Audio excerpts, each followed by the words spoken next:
اعوذ باللہ من الشیطان الرجیم بسم اللہ الرحمن الرحیم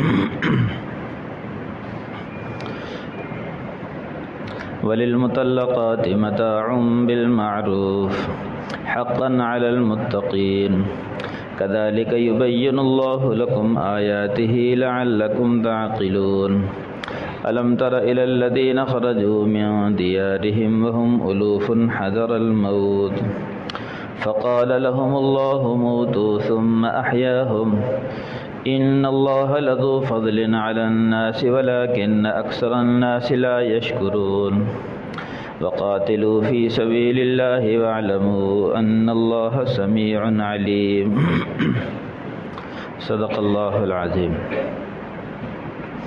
ان آیات کا لفظی ترجمہ ہے وَلِلْمُطَلَّقَاتِ مَتَاعٌ بِالْمَعْرُوف، اور وہ مطلقات یعنی وہ عورتیں جن کو طلاق دی گئی ہے اور ان کا مہر مقرر نہیں ہوا، تو متاع بالمعروف، تو ان کو نفع پہنچانا ہے بھلے طریقے سے، حقا علی المتقین، یہ متقیوں پر حق ہے، کذالک یبین اللہ لکم آیاتہ لعلکم تعقلون، اسی طرح اللہ تعالیٰ بیان فرماتا ہے اپنی آیات تاکہ تم عقل رکھو۔ الم تر الی الذین خرجوا من دیارہم وہم الوف حذر الموت، کیا تو نے نہیں دیکھا ان لوگوں کی طرف جو نکلے تھے اپنے گھروں سے اور وہ ہزاروں کی تعداد میں تھے، موت کے خوف سے اپنے گھروں سے نکل کر بھاگے تھے۔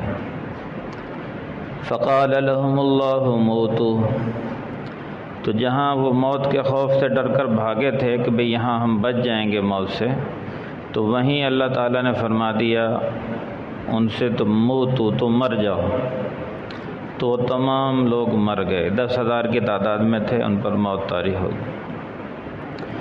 پھر عرصے بعد پھر اللہ نے ان ثم احیاہم، پھر اللہ نے ان کو زندہ کر دیا۔ ان اللہ لذو فضل علی الناس، بے شک اللہ تعالیٰ بڑے فضل والا ہے لوگوں پر، ولیکن اکثر الناس لا یشکرون، لیکن اکثر لوگ اللہ کا شکر ادا نہیں کرتے۔ وقاتلوا فی سبیل اللہ، اللہ کے راستے میں جہاد کرو، اللہ کے راستے میں قتال کرو۔ وَاعْلَمُوا، اور جان لو، ان اللہ سمیع علیم، بے شک اللہ تعالیٰ سننے والا ہے اور جاننے والا ہے۔ یہ ان آیات کا لفظی ترجمہ ہے۔ تو گزشتہ آیات میں بات چلی تھی والذین یتوفون منکم ویذرون ازواجا، وہ لوگ جو فوت ہو جائیں تم میں سے اور اپنی بیویاں چھوڑ جائیں، تو وہ وصیت کر دیں اپنے بیویوں کو 1 سال کے خرچے کی، اور یہ بھی وصیت کریں کہ ان کو گھر سے نہ نکالا جائے، اور اگر اپنے خوشی سے وہ گھر سے چلے جائیں یعنی وہ چلی جائیں تو پھر کوئی حرج نہیں ہے کہ اپنے معاملات میں وہ جو چاہیں کریں۔ تو یہ آیات پہلے تھی کہ جب بیوی کے حقوق متعین نہیں ہوئے تھے وراثت میں، یعنی کتنا حق ملے گا، تو جب تک وراثت میں حق متعین نہیں تھا تو پھر یہ آیت نازل ہوئی تھی کہ بھئی جب جن عورتوں کے خامند فوت ہو جائیں تو خامند مرتے وقت وصیت کر جائیں اپنی بیویوں کے لیے کہ بھی 1 سال تک میری بیوی میرے گھر میں رہے گی اور اس کا خرچہ بھی میرے مال میں سے ہوگا،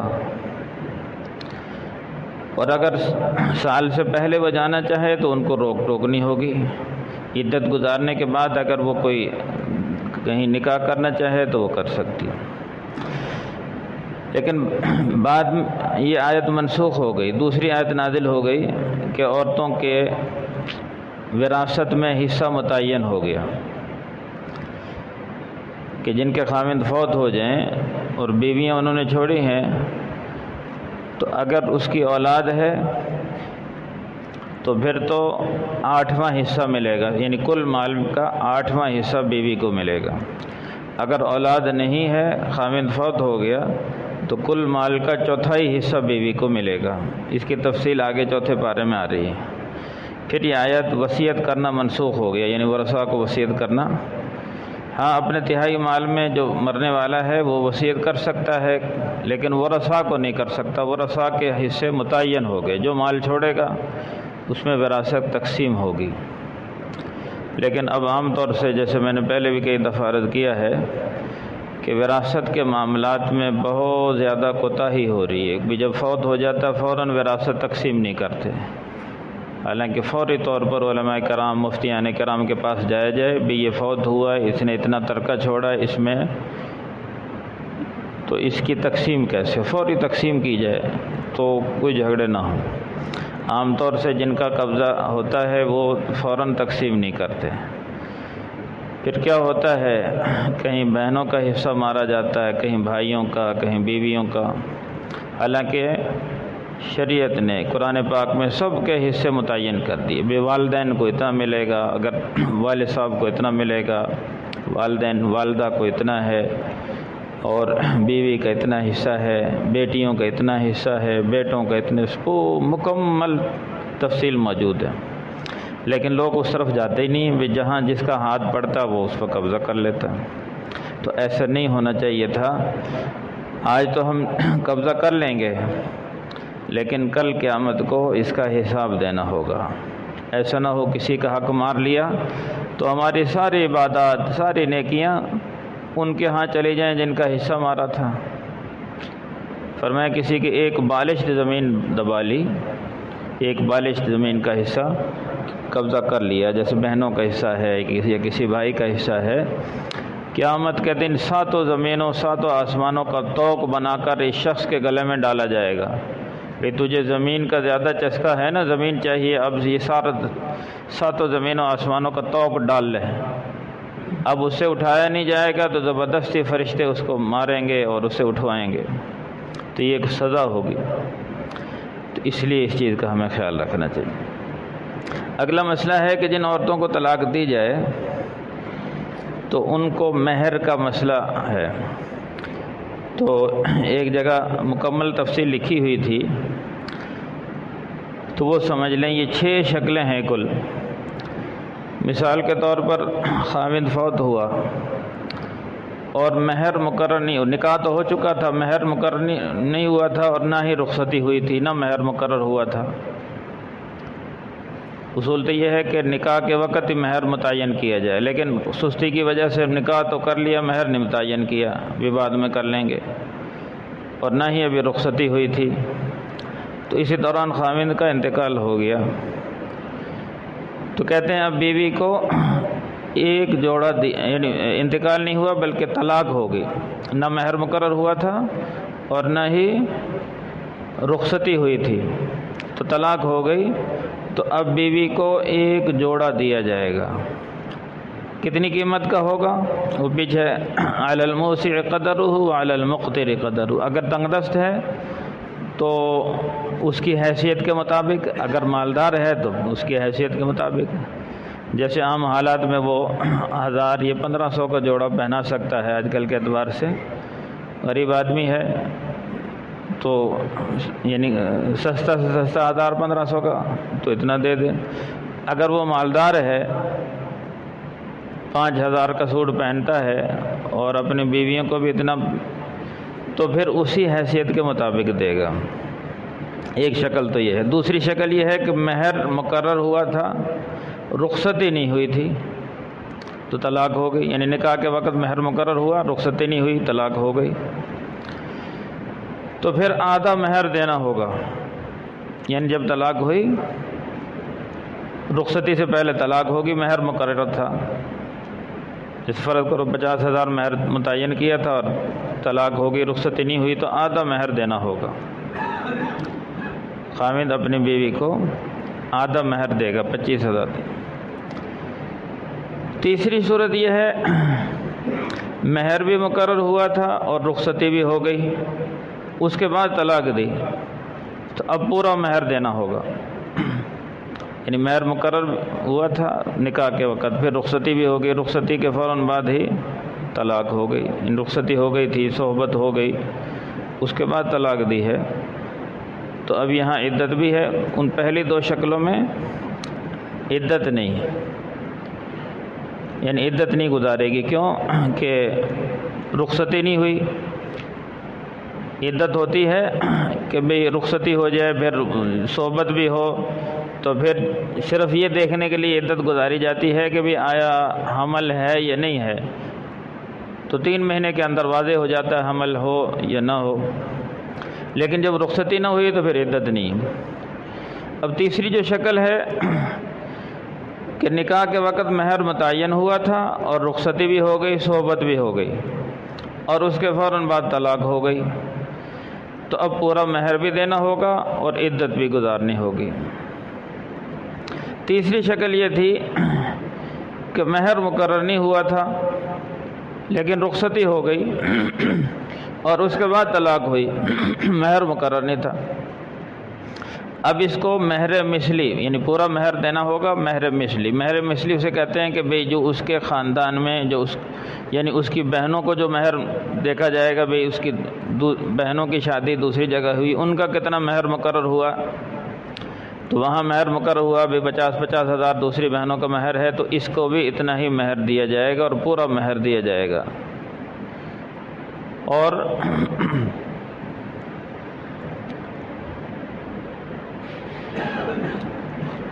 عدت بھی گزارنی ہوگی، چونکہ رخصتی کے بعد اگر طلاق ہو تو عدت ہوتی ہے۔ یہ 4 شکلیں تو وہ ہیں کہ طلاق ہوئی۔ آگے 2 شکلیں وہ ہیں کہ طلاق نہیں ہوئی تھی، خاوند کا انتقال ہو گیا۔ مثال کے طور پر مہر مقرر نہیں تھا اور نہ ہی رخصتی ہوئی تھی، ابھی صرف نکاح ہوا تھا، مہر مقرر نہیں ہوا تھا اور نہ رخصتی ہوئی تھی کہ خاوند کا انتقال ہو گیا، تو پورا مہر دینا ہوگا۔ وہاں تو وہ تھا نا، یعنی صرف جوڑا، تو یہاں مہر دینا ہوگا، چونکہ خاوند کی طرف سے خاوند فوت ہوا ہے تو اس نے طلاق نہیں دی، چونکہ ابھی وہ اس کی بیوی تھی اور اسی دوران اس کا انتقال ہو گیا، تو یہاں پورا مہر دینا ہوگا۔ دوسری شکل یہ ہے کہ مہر مقرر نہیں ہوا تھا لیکن رخصتی ہو گئی تھی اور اس کے بعد خاوند فوت ہو گیا، تو یہاں بھی پورا مہر دینا ہوگا اور وہ مہر مثلی ہوگا۔ تو یہ مسائل ہیں یعنی مہر کے۔ تو پھر آگے فرمایا کذالک یبین اللہ لکم آیاتی، اللہ تعالیٰ اسی طرح اپنی آیات کو بیان کرتا ہے تاکہ تم سمجھ سکو۔ اگلی آیت میں ہے الم تر الی الذین خرجوا من دیارہم، یہاں ان آیات میں اللہ نے ایک واقعہ بیان فرمایا ہے۔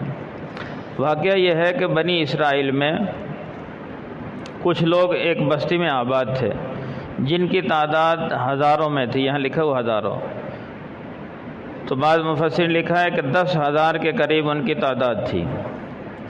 وہاں کوئی وبا پھیل گئی بستی میں، ایک روایت میں یہ ہے۔ دوسری روایت میں یہ ہے کہ وہاں اللہ نے نبی بنا کر بھیجا اور ان بستی والوں سے کہا کہ بھی اللہ کے راستے میں جہاد کے لیے نکلو، تو بجائے یہ کہ وہ جہاد کرتے، وہ وہاں سے بستی چھوڑ کر بھاگ گئے اور دور کہیں پہاڑوں میں جا کر آباد ہو گئے۔ کوئی پہاڑی درہ تھا، سرسبز علاقہ تھا، وہاں آ کر آباد ہو گئے اپنی بستی۔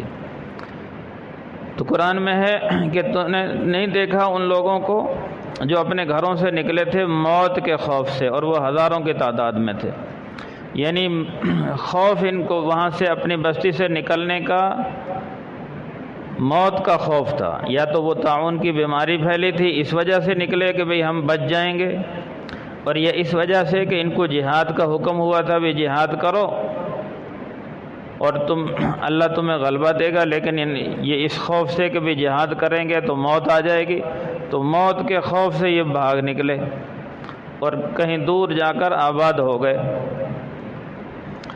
تو جب وہاں پہنچے ہیں موت کے خوف سے، تو اللہ نے ان پر موت طاری کر دی بھی تم موت سے کہاں بھاگ سکتے ہو، اینما تکونوا یدرککم الموت، کہ جہاں بھی تم بھاگو گے موت نے تو آنا ہی آنا ہے، موت سے بندہ نہیں بھاگ سکتا۔ وَلَوْ كُنْتُمْ فِي بُرُوجٍ مُشَيَّدَةٍ، اگر تو تم یعنی کہیں قلعوں میں چھپ جاؤ، بڑے بڑے مضبوط قلعوں میں چھپ جاؤ، لیکن موت کا وقت متعین ہے، وہ آ کر رہے گی۔ اس لیے موت سے نہیں بھاگنا چاہیے، اس لیے حکم ہے کہ کہیں کوئی وبا پھیل جائے، کوئی بیماری پھیل جائے تو وہاں سے نہ بھاگو، کہ وہیں رہو، اگر موت نے آنا ہے تو وہ آ کر رہے گی، نہیں آنا تو اللہ تعالیٰ تمہیں بچا لے گا۔ کتنی دفعہ جیسا اب یہ کرونا کی وبا پھیلی، اب بہت سے لوگ بڑی احتیاط کرتے، بڑی احتیاط، لیکن پھر بھی ان کو کرونا ہو گیا، اور کتنے لوگ تھے کہ کوئی احتیاط نہیں، کچھ بھی نہیں ہوا۔ یہ تو اللہ کے حکم سے ہے، بیماری جب چاہے جس کو چاہے لگا دے، اور جس کو اللہ نے مارنا ہے وہ بغیر بیماری کے بھی موت دے دیتا ہے، نہ مارنا ہو تو کتنی کتنی بیماریوں سے اللہ بچا لیتا ہے۔ تو موت اللہ کے حکم سے اور وقت متعین۔ تو یہاں سے یہ ہزاروں لوگ موت کے خوف سے بھاگے، جہاں پہنچے بھئی یہاں ہم بچ جائیں گے، موت نہیں آئے گی، اللہ نے سب پر موت طاری کر دی۔ ہزاروں کی یعنی 10,000 کی تعداد میں تھے، سب مر گئے۔ اور اللہ نے اس واقعے سے یہ دکھلایا کہ بھی دیکھو موت سے کبھی نہیں بھاگنا، جہاں بھی بھاگو گے موت تمہیں آ کر رہے گی۔ اور خاص کر یہ بھاگے، اللہ نے ان پر موت طاری کر دی، اللہ نے فرمایا سب مر جاؤ، سب مر گئے۔ اب جب آس پاس کی بستیوں کے رہنے والے لوگوں کو پتہ چلا کہ اتنی تعداد میں یہاں لاشیں پڑی ہوئی ہیں، پہلے تو انہوں نے دفنانے کی کوشش کی، پھر دفنا نہ پائے، بے اتنی تعداد میں 10,000 بندوں کو کیسے دفنائے؟ انہوں نے آس پاس ایک دیوار بنا کے یعنی ان سب لاشوں کو اکٹھا کیا اور ایک دیوار بنا کے ان کو ایسے چھوڑ دیا۔ کچھ عرصہ ایسے ہی گزرا، پھر وہاں سے ایک نبی حضرت حزقیل علیہ السلام کا گزر ہوا۔ اس وقت بنی اسرائیل میں وہ پیغمبر تھے اور یہ ان کے ہی امتی تھے جو ڈر کر بھاگے تھے۔ تو جب انہوں نے دیکھا کہ اتنی زیادہ تعداد میں یہ لوگ مرے ہوئے ہیں تو انہوں نے اللہ سے دعا کی، یا اللہ تو ان کو زندہ کر دے، یا اللہ تو بڑی شان والا ہے، بڑی قدرت والا ہے۔ تو ان سے تو یہ غلطی ہو گئی کہ موت کے خوف سے بھاگے اور پھر اللہ نے موت دے دی، تو یا اللہ ان کو زندہ کر دے۔ انہوں نے دعا کی، ثم احیاہم، تو اللہ نے ان کو زندہ کر دیے، یعنی سارے۔ اور پھر چونکہ کافی عرصہ گزر چکا تھا، ان کی ہڈیاں یعنی ان کا ماس جو گوشت وغیرہ تھا وہ ختم ہو چکا تھا، ہڈیاں جدا ہو چکی تھی۔ تو پھر جب انہوں نے دعا کی اللہ تو ان کو زندہ کر دے، تو اللہ تعالیٰ نے فرمایا تو یہاں کھڑا ہو اور ان کی ہڈیوں کو خطاب کر۔ تو حضرت حزقیل علیہ السلام نے ہڈیوں سے خطاب کیا، اے ہڈیو، یا ایھا العظام، اے ہڈیو تم آپس میں جڑ جاؤ۔ اب وہ ہڈیاں جس آدمی کی جو ہڈی جہاں کی تھی وہ جڑنا شروع ہو گئی اللہ کی قدرت سے، وہ ہڈیاں آپس میں جڑی۔ پھر انہوں نے کہا کہ اے اللہ ان ہڈیوں پر گوشت چڑھا دے۔ اب ان ہڈیوں پر گوشت چڑھنا شروع ہو گیا اللہ نے اپنی قدرت سے۔ اور پھر انہوں نے خطاب کیا، اے ارواح، اے ان یعنی جسموں کے اندر جو روحیں تھیں وہ واپس لوٹ آؤ۔ چنانچہ وہ روحیں واپس آ گئیں اور سارے کے سارے آدمی زندہ ہو کر کھڑے ہو گئے۔ یہ واقعہ عام حالات میں تو یعنی شاید ہمیں، چونکہ قرآن میں لکھا ہوا ہے 10,000 کی تعداد میں تھے، مر گئے، ثم احیاہم، پھر اللہ نے ان کو زندہ کر دیا۔ ان اللہ لذو فضل علی الناس، بے شک اللہ تعالیٰ لوگوں پر بڑا فضل کرنے والا ہے، لیکن اکثر لوگ شکر نہیں کرتے۔ تو یہ واقعہ سنانے کا محض مقصود یہ ہے کہ موت سے کبھی نہیں بھاگنا چاہیے، موت ہر حال میں آ کر رہے گی، بلکہ موت کی تیاری کرنی چاہیے۔ حدیث میں ہے جو روزانہ دن میں 25 مرتبہ یہ کہے، اللہم بارک لی فی الموت وفیما بعد الموت، تو اللہ تعالیٰ اس کو شہادت کی موت دیتے ہیں۔ یعنی موت چاہے گھر میں بھی آئے لیکن شہادت کا مرتبہ ملتا ہے۔ تو اس لیے فرمایا موت کا تذکرہ اکثر کرتے رہا کرو، موت کا تذکرہ کرتے رہا کرو، اس سے آخرت کی تیاری، جب بندہ سوچتا ہے نا بھی مرنا ہے تو پھر آخرت کی تیاری کا شوق پیدا ہوتا ہے۔ اور جب یہ دل سے یہ بات نکال دی میں نے مرنا ہی نہیں ہے، بڑے یعنی بوڑھے بوڑھے آدمی ہوتے ہیں لیکن موت کا کوئی انہوں نے تیاری نہیں کی ہوتی، بس ابھی دنیا کے انتظامات ہیں، میں نے یہ کرنا ہے یہ کرنا ہے، لمبی لمبی امیدیں۔ حدیث میں آتا ہے جو بندے کی عمر بڑھتی ہے اس کی امیدیں، مال کی حرص اور امیدیں بڑھتی چلی جاتی۔ پھر حضور صلی اللہ علیہ وسلم نے ایک دفعہ مثال دے کر فرمایا کہ موت سر پر کھڑی ہوتی ہے اور امیدیں اس کی دوسرے ہاتھ سے، فرمایا امیدیں اتنی دور تک پھیلی ہوتی ہیں، بھئی یہ بھی میں نے کرنا ہے، یہ بھی میں نے کرنا ہے، یہ بھی، اور سارے انہی چکروں میں پڑھ کر موت کو بھولے رہتے ہیں اور اچانک موت آ جاتی ہے۔ حالانکہ ہمیں بھیجے اس لیے کہ موت کی تیاری کے لیے، تو اللہ تعالی ہمیں موت کی تیاری کی توفیق عطا فرمائے۔ الحمدللہ رب العالمین والعاقبۃ للمتقین والصلاة والسلام علی سید الانبیاء والمرسلین۔ اللہم احسن عاقبتنا فی الامور كلها واجرنا من خزي الدنيا وعذاب الآخرة۔ اللہم وفقنا لما تحب وترضى۔ صلی اللہ تعالی علی خیر خلقہ محمد وآلہ واصحابہ اجمعین برحمتک یا ارحم الراحمین۔